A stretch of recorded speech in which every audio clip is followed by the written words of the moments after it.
অনেক দিন ধরে ভাবছিলাম উলুবেড়িয়া যাব, গিয়ে কিছু ভিডিও বানাবো, তাই জন্য আমি বেরিয়ে পড়েছিলাম। আর তারপর উলুবেড়িয়ায় আসলাম। উলুবেড়িয়ায় এসে দেখলাম এত ভিড় হয়েছে এখানে যে কোনো রকমভাবে ভিডিওই বানানো যাবে না, প্রচুর ভিড় হয়েছে। তাই জন্য কোনো রকমভাবে ভিডিও করতে পারছি না। যেদিকেই দেখছি সেদিকেই লোক, চারিদিকে লোক। আমি জানতাম না যে আজকে জল ঢালতে আসবে সবাই। তারপর এসে দেখি সবাই জল ঢালতে এসেছে, বক্সে করে বক্স নিয়ে এসেছে, নাচছে, চারিদিকে গান চলছে, মাইক চলছে।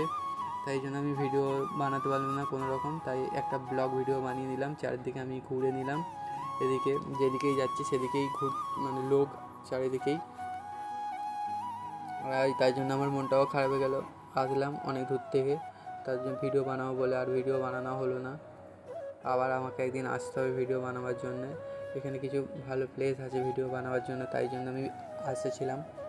আর কি করা যাবে, আমি এবার একটু তাহলে মন্দিরের ভিতরে ঢুকবো। মন্দিরের ভিতরে ঢুকে ওখানে একটু পুজো দেবো, পুজো দিয়ে বেরিয়ে আসবো। এইটা উলুবেড়িয়া কালীবাড়ি, ভিতরে একটা মন্দির আছে, কালী মন্দির আছে, সেখানেই ঢুকবো এখন। ঢুকে পুজো দেবো, পুজো দিয়ে চলে আসবো বাড়ি। অনেক রাতও হয়ে যাচ্ছে, তাই আর দেরি করবো না। এবার আমরা বাড়ি ফিরতে হবে। বাড়ি ফিরতে ফিরতে প্রায় 1 ঘন্টা লেগে যাবে, তাই আর ভালো লাগছে না, অনেকক্ষণ এসেছি।